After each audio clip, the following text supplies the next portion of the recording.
Ja, her har jeg lavet en lille test. Den er ikke særlig videnskabelig, men det er med den hensigt at vise lidt om, hvor stabile de her nye Cactus V4 trigger er.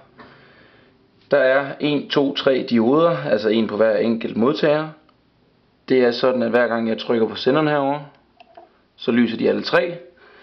Lad os se, hvor mange gange de gør det. Vi prøver her. Der lyser de alle tre. Der lyser de alle tre igen. Alle tre. Alle tre. Alle tre. Alle tre. Alle tre. Alle tre. Alle tre. Alle tre. Alle tre. Alle tre. Alle tre. Alle tre. Alle tre. Alle tre. Alle tre. Alle tre. Alle tre.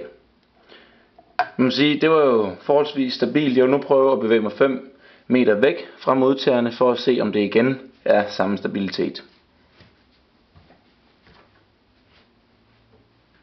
Alle tre. Alle tre. Alle tre. Alle tre. Alle tre. Alle tre. Alle tre. Alle tre. Alle tre. Alle tre. Alle tre. Alle tre. Alle tre. Alle tre. Alle tre. Alle tre. Ja, det siger vist det hele. Jeg synes, det er et udmærket resultat i betragtning af prisen på de her Cactus trigger.